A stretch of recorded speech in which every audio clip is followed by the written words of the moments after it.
Muy bien, ahora sí, vamos a estudiar la palabra del Señor. Te invito a abrir tu Biblia en Marcos 12. Y mientras buscan, dándole un poco una introducción al mensaje en esta mañana, ayer fue el día ¿de qué? De la mujer paraguaya, y pipu, gritaron así muchas, ¿verdad? La verdad que ayer tuvimos también una charla en el Ministerio de Jóvenes sobre el papel de la mujer paraguaya a lo largo de la historia, y podemos decir que fueron muy guapas las mujeres paraguayas y que los hombres muchas veces nos quedamos medio flojos. Y algo que me sorprendió que dijeron ayer también es que había sido en la actualidad también. Las mujeres están dominando la sociedad y que los hombres somos subordinados a ellas, ¿verdad? No sé qué tan cierto será, pero ahí está. Menciono esto porque también esta mañana vamos a estudiar la historia de una mujer en la Biblia. Y antes de ir directo al pasaje, quiero comenzar con una pregunta y me gustaría que realmente respondas ahí en tu interior, incluso si te animás a responderle ahí a la persona que está a tu lado. Esta pregunta: ¿qué es lo más valioso que tenés hoy? Lo más valioso, eso que es lo más precioso en tu vida en este preciso momento. Puedes pensar, no es una pregunta retórica, es para que realmente respondan, esto es. Si te animás a decirle a la persona que está a tu lado ahí, esto es lo más valioso para mí. Voy a ver si mira si alguno responde al que está al lado. A ver, ¿qué es lo más valioso, tu tesoro más valioso?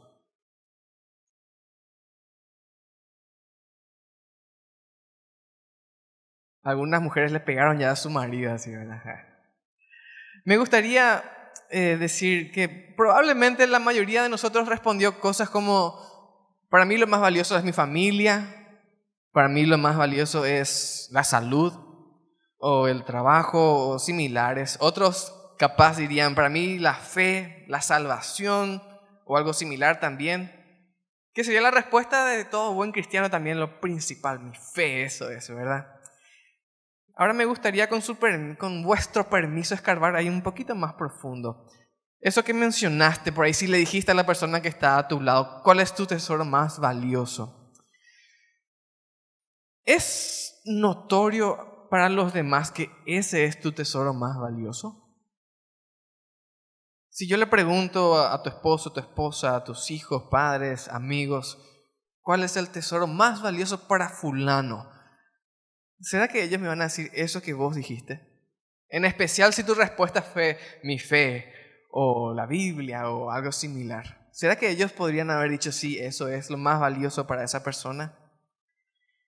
Todos tenemos tesoros y muchos de esos tesoros realmente no son tan dignos de ser tesoros como nosotros los tenemos, pero ahí están.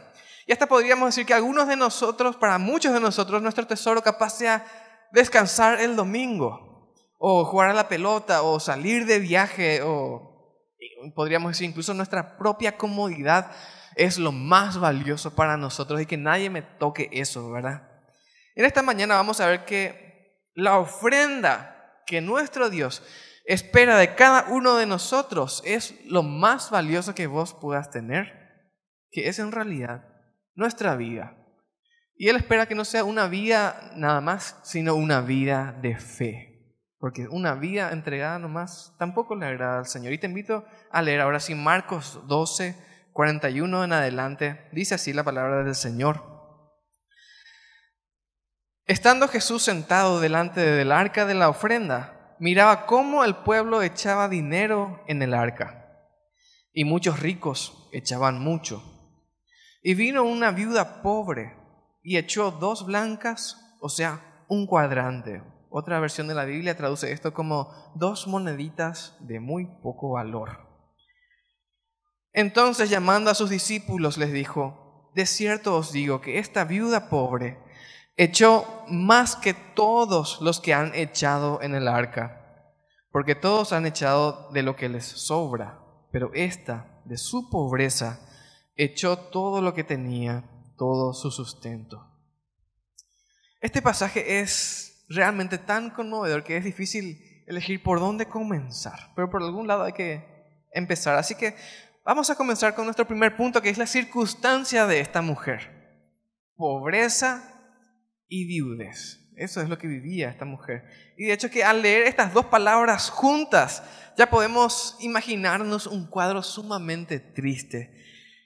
Y realmente te invito a que no leas esto fríamente como a veces nos hacemos los teólogos. Sí, pobre y viuda significa esto y punto. No, acá hay una realidad humana. Una mujer pobre y viuda. La palabra que se traduce pobre en el idioma original nos da una descripción más física incluso de lo que significa esta circunstancia, esta situación, ya que se refiere, dice, a una persona que vive inclinada, una persona que está acostumbrada a mendigar y por eso se inclina.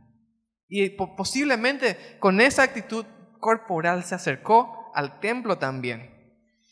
Y a esto la palabra original también le agrega la idea de una persona completamente carente de todo tipo de recursos materiales. Esa era la pobreza que está describiendo la Biblia. Y es muy probable que muy pocos de los que estamos aquí hayamos alguna vez experimentado lo que esta mujer estaba viviendo. Incluso muchas veces nosotros tenemos la cara durez de decir, qué pobres estamos, este año vamos a salir de vacaciones acá nomás y no afuera del país. O qué pobres estamos, no puedo cambiar mi celular que tiene la pantalla rota hace tanto tiempo, ¿verdad? Y no nos damos cuenta de cuánto nos bendice el Señor. Y cuando hablamos acá de esta pobreza que describe esta mujer, está hablando de una pobreza real y no como la que muchos de nosotros queremos creer. Ahora, esta mujer era pobre, esa era su circunstancia, y era viuda.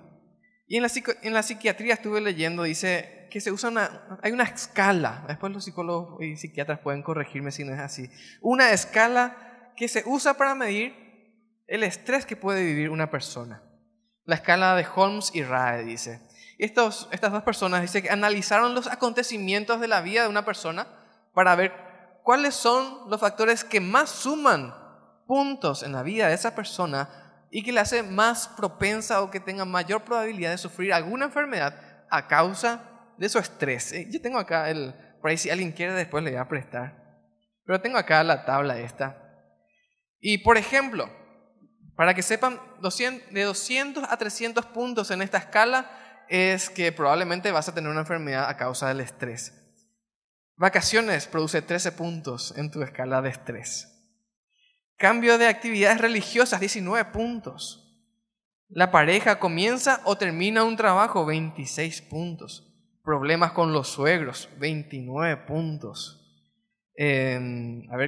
Cambio en responsabilidades laborales, 29. Y bueno, hay muchos más acontecimientos de nuestras vidas que suman puntos, 20, 30, algunos más. Y dice acá, primero en la lista, muerte del cónyuge, muerte de esposo, 100 puntos.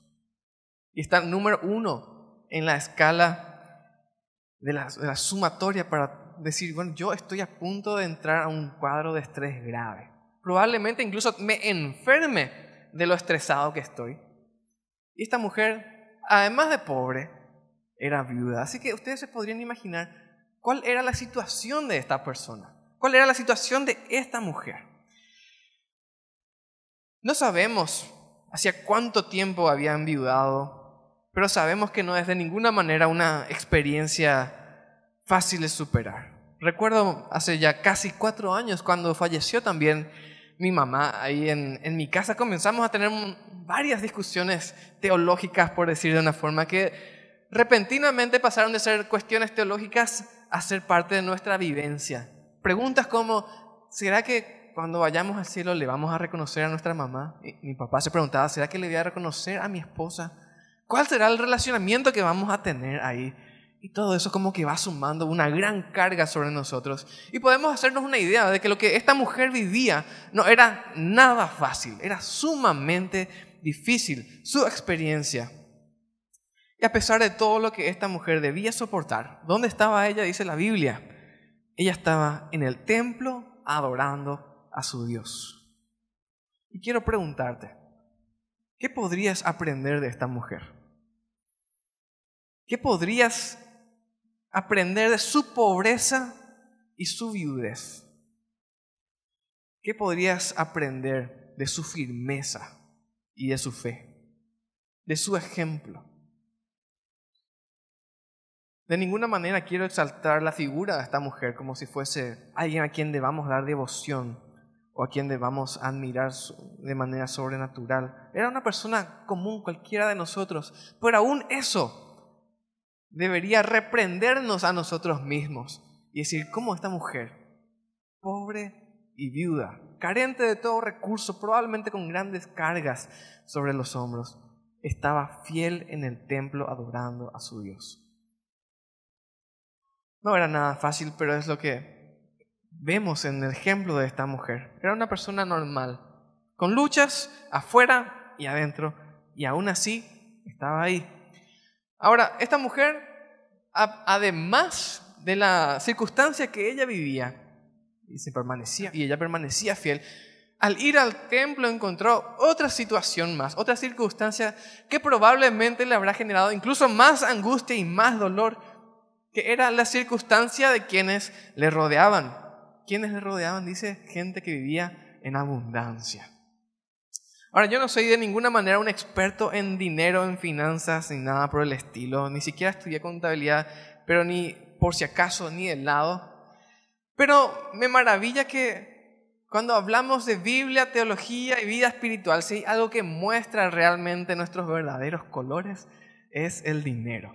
Y cómo manejamos nuestro dinero. Y cómo vivimos con lo que tenemos. Incluso nuestro contentamiento, ya que hay incluso mucha gente que recibe grandes bendiciones materiales, pero aún así esa bendición material puede convertirse en una maldición porque no sabe cómo administrar y ocupa el lugar de Dios en su vida, y eso es muy triste.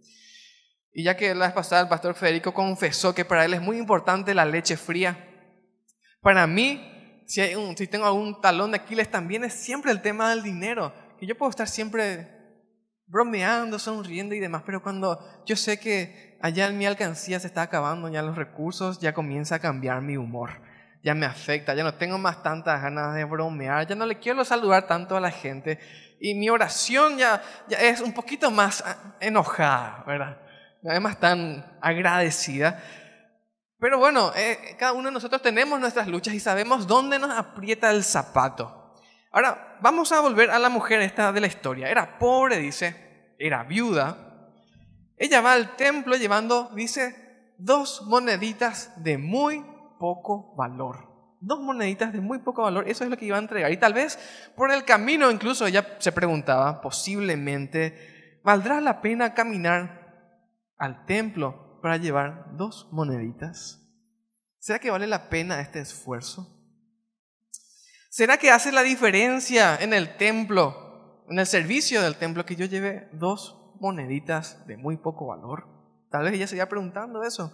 Hoy en día incluso hay muchas iglesias que se atreven a decir, no, al Señor no le gusta la ofrenda que suena, ¿verdad?, por las monedas. Yo no sé qué dirán de este pasaje, pero probablemente eso también nos trabaja en la mente a muchos de nosotros. ¿Para qué voy a ir a ofrendar tan poco? Algo de tan poco valor. Además de que era pobre, era viuda, tenía muy poco. Dice, al llegar al templo la mujer se pone en la fila probablemente para dar la ofrenda. Y Jesús la estaba mirando, la estaba observando, dice ahí el relato. Y antes que ella, dice, muchos ricos llegaban al arca de las ofrendas, y echaban grandes cantidades. Y ven cuando está una persona que tiene un lindísimo zapato y vos llegás con tu champión medio roto a la mitad y ya querés sentarte en el fondo nomás, ¿verdad? Porque van a ver, mi zapato hace ruido cuando camino, mejor me quedo nomás acá. ¿Qué habrá sentido esta mujer al ver que la gente llegaba y echaba grandes cantidades de dinero y ella tenía 2 moneditas de muy poco valor? Encima de todo llegaba ella, dice la Biblia, con su apariencia de mendiga, capaz, inclinada, llega y echa sus 2 moneditas. ¿Qué hacemos nosotros como iglesia, o nosotros en lo particular, cuando sentimos que nuestra ofrenda realmente no tiene ningún valor o no marca ninguna diferencia? Incluso pensamos que para el Señor no va a hacer ninguna diferencia que yo dé esto, porque vale tan poco. ¿Para qué le voy a entregar al Señor? ¿Qué hacemos cuando sentimos que nuestro don o nuestro talento o nuestro servicio es tan poco que hasta dudamos, ¿para qué voy a hacer? No hace ninguna diferencia.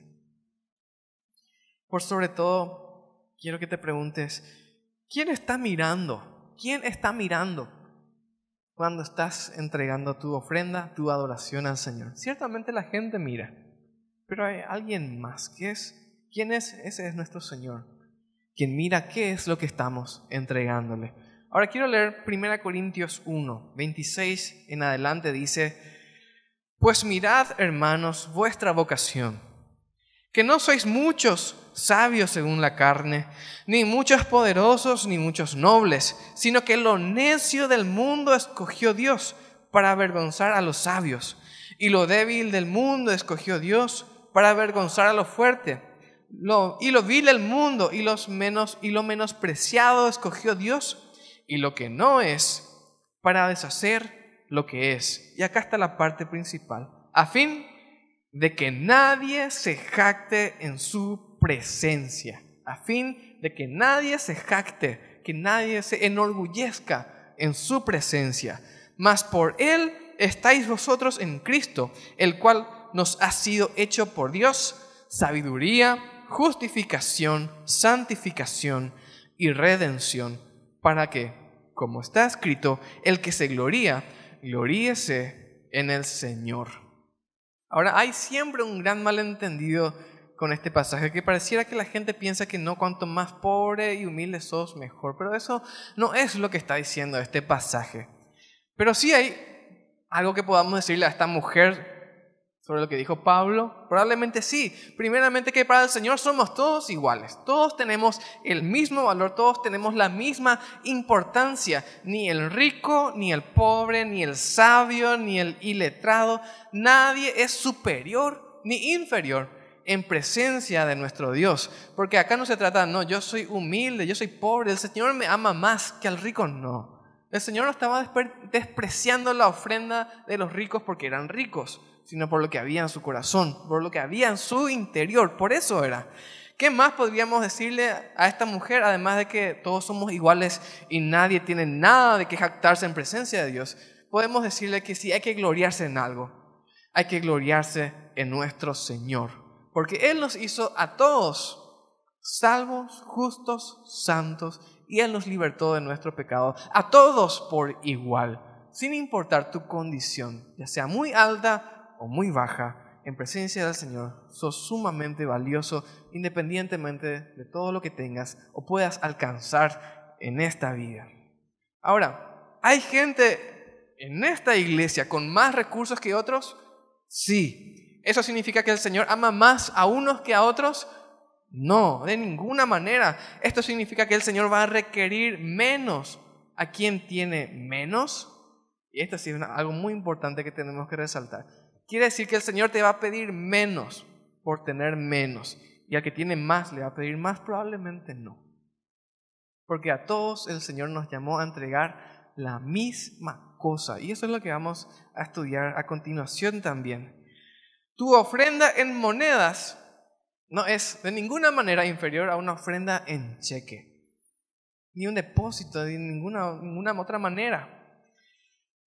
De la misma manera, tu tiempo, por más valioso que creas que es tu tiempo, porque tenés muchas cosas muy importantes que hacer, no es más valioso que el tiempo de aquel hermano más humilde. Es igual de valioso, porque no tenemos el control ni siquiera de uno solo de nuestros días. Ni un solo cabello podemos cambiar. Y vamos a decirle al Señor, no, mi tiempo es más valioso que el de aquel. De ninguna manera.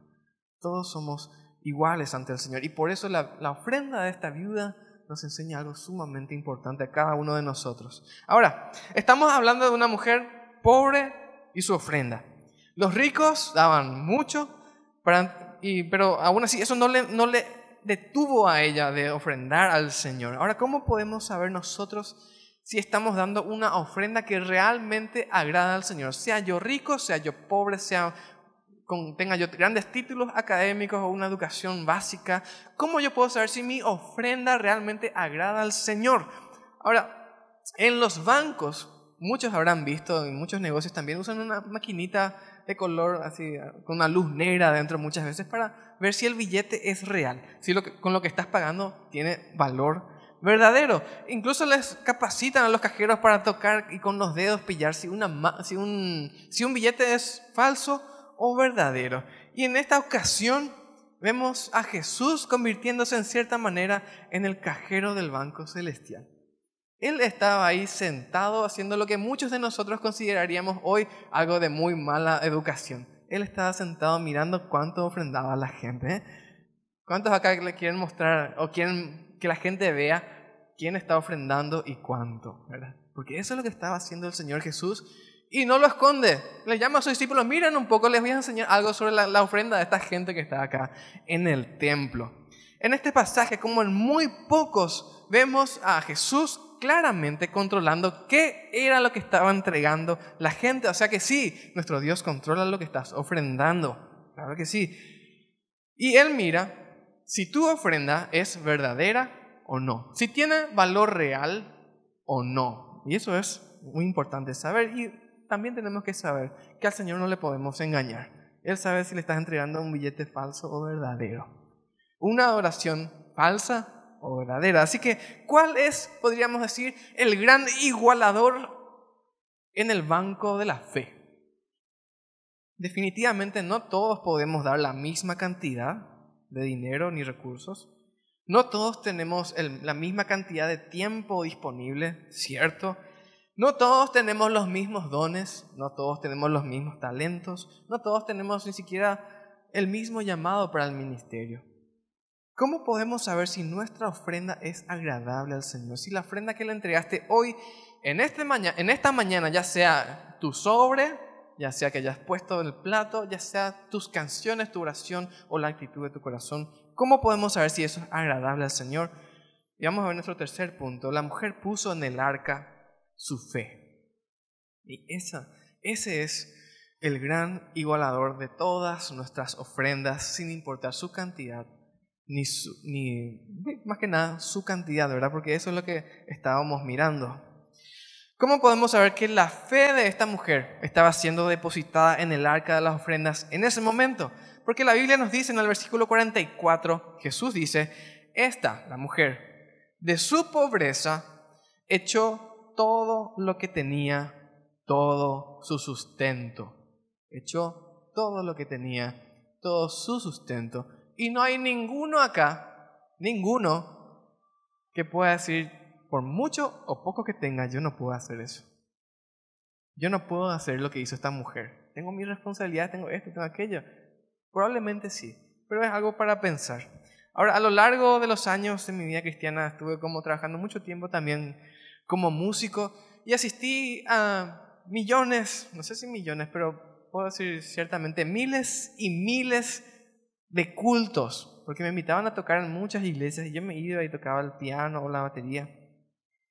Y yo veía a mucha gente literalmente destruirse la voz cantando, diciendo, Señor, eres mi todo. Señor, yo te entrego todo lo que soy. Y el clásico cristiano, el Señor es todo para mí. ¿Verdad que muchos de nosotros dijimos en algún momento de nuestras vidas? Pero la realidad que yo veía era que muy pocos se dedicaban al servicio cristiano. A pesar de lo que decían, a pesar de lo que cantaban. Eran muy pocos los que dejaban sus tesoros, esos que mencionamos hace rato al principio posiblemente, que dejan sus tesoros para servirle al Señor, para unirse a la causa del Señor. Y eran muchos menos los que estaban dispuestos a obedecer al llamado del Señor y servirle. Porque en realidad tenemos miedo a renunciar a nuestro sustento. Tenemos miedo de renunciar a nuestra vida. Tenemos miedo de dejar lo que nos gusta. Tenemos miedo finalmente de que la voluntad de Dios no sea buena para mí. O termine no gustándome. O termine el Señor pidiéndome algo que no estoy dispuesto a dar. Y eso es muy triste para una iglesia que fue llamada a entregarse completamente y con voz en cuello grita, el Señor es mi todo. En otras palabras, muchas veces tenemos miedo sencillamente a pasar mal, a no estar cómodos, a tener que viajar a un lugar sin aire o en colectivo, a no tener recursos, a no vivir lo que queremos vivir, ¿verdad? Ya tengo mis planes, Señor, vamos a ver cómo te acomodas dentro de mis planes. Y no estamos dispuestos a poner toda nuestra vida al servicio del Señor. Finalmente, porque no creemos que Él pueda darnos una vida de plena satisfacción. Entonces, tenemos una parte del Señor, pero reservamos los suficientes recursos y tiempos para dedicarnos a las otras cosas que realmente también nos hacen feliz. Este es un llamado para cada uno de nosotros. La Biblia dice que el que no toma su cruz no puede ser discípulo del Señor. Y quiero leer la NTV, traduce este mismo versículo diciendo Lucas 9:23. Jesús le dice a la multitud: si alguno de ustedes quiere ser mi seguidor, tiene que abandonar su manera egoísta de vivir, tomar su cruz cada día y seguirme. ¿Por qué quería leer otra versión? Porque pareciera que muchos de nosotros ya estamos anestesiados contra la frase toma tu cruz y seguir. Sí, hay que tomar la cruz, hermano. Sí, vamos a tomar la cruz. Pero ¿qué significa tomar la cruz? Esta versión lo traduce a abandonar tu manera egoísta de vivir. Abandonar tu propia vida para hacer lo que el Señor te pide que hagas. Jesús dijo que esta mujer puso todo su sustento. Y nosotros podemos agregar a eso que la fe de esta mujer le enseñó que podemos agregar que la fe en el Señor le enseñó a esta mujer que Dios mismo proveería para sus necesidades, que Dios mismo proveería para una vida completamente satisfactoria, que no me estoy refiriendo precisamente a bienes materiales, comodidad o algo por el estilo, sino una satisfacción de haber cumplido el propósito que el Señor tenía en mi vida, que es una satisfacción que difícilmente podamos explicar en palabras y difícilmente podamos ejemplificar más que con la vida de gente que entregó todo y no se arrepiente ni por un segundo de haber obedecido al Señor.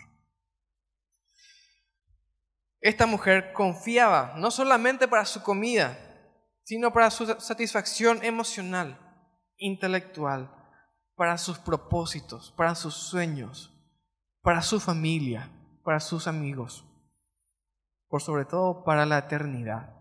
Finalmente el Señor nos llamó a vida eterna y no a una buena vida aquí en la tierra.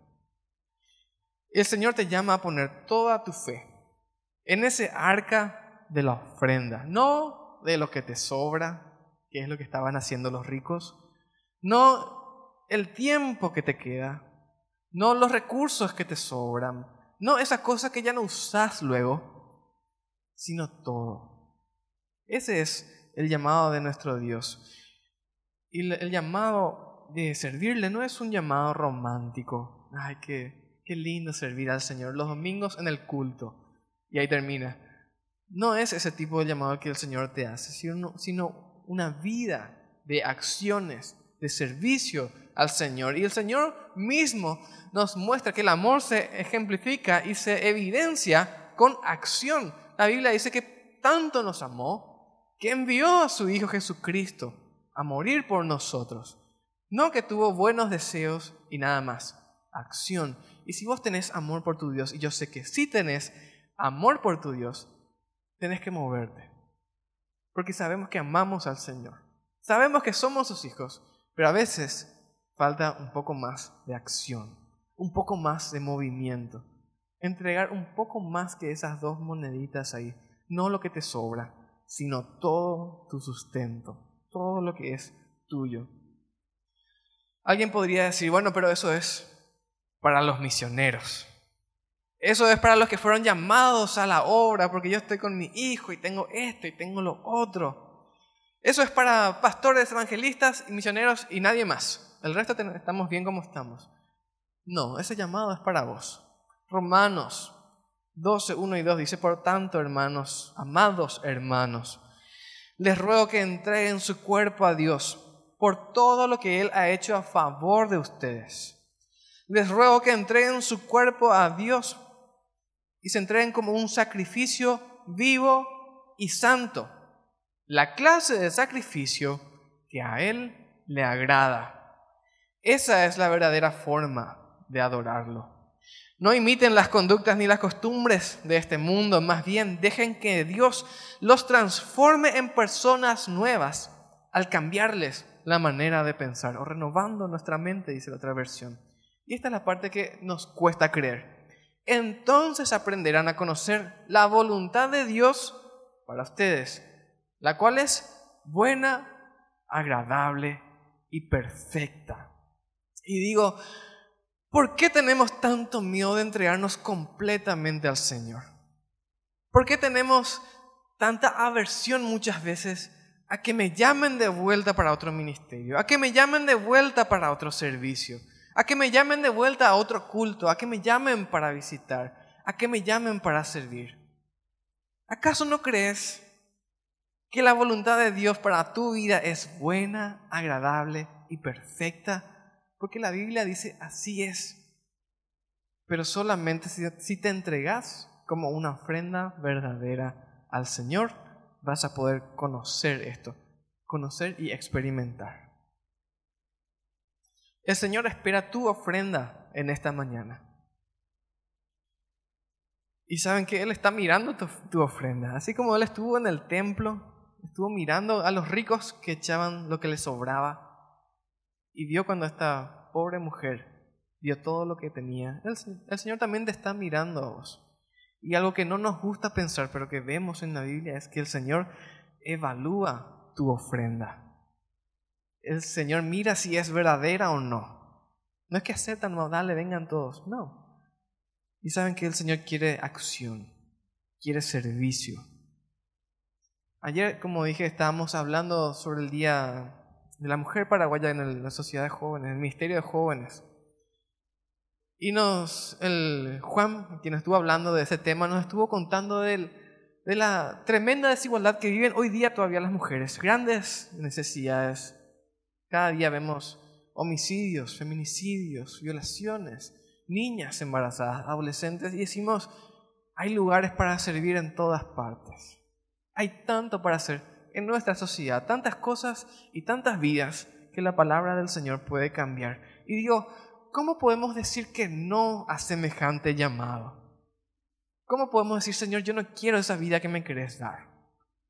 Yo no quiero comprobar tu voluntad. Yo sé que dice que es buena, agradable y perfecta, pero no sé si quiero. ¿Cómo puedes decir que no? El desafío en esta mañana es que revises una vez más tu ofrenda, tu adoración, y te fijes, examiná, discerní si tu ofrenda tiene o no un valor verdadero, porque esa es la ofrenda que el Señor acepta. Vamos a terminar este tiempo orando. Padre y Dios, en esta mañana te damos gracias y gloria por tu palabra que nos enseña, nos desafía, nos reprende. Y sabemos que cuando nos duele escuchar estas palabras es porque querés usarnos y que comprobemos que tu voluntad para nuestras vidas es buena, es agradable y perfecta, y que somos los principales beneficiarios de la obediencia. Queremos a partir de hoy servirte, Señor, con todo nuestro corazón, entregarte una adoración verdadera, toda nuestra fe, todos nuestros recursos, nuestro tiempo. Te pedimos perdón porque muchas veces no lo hicimos así. Y te pido, Señor, te pedimos que nos guíes a cada uno de nosotros en forma particular, nos muestres cómo tengo que servirte, en qué servicio tengo que servirte, en qué lugar, con qué personas, cuál es mi don, cuál es mi talento. Te pido que me muestres, Señor, te pedimos que nos muestres, porque queremos echarlo todo en el arca de la ofrenda. Te damos gracias por recibirnos a pesar de nuestra muchas veces infidelidad. Y gracias por darnos una oportunidad más para comenzar a servirte con todo nuestro corazón. Te damos gracias por esta palabra. Oramos en el nombre de Jesús y te pedimos tu bendición. Amén. La fe es por el oír y el oír de la palabra de Dios. En medio de esa tempestad, el Señor reprende a sus discípulos y le dice: ¿por qué están así? ¿Acaso no tienen fe? En medio de nuestras tormentas, estemos atentos para escuchar la voz de Dios, porque es escuchando la voz de Dios en donde nuestra fe va a surgir.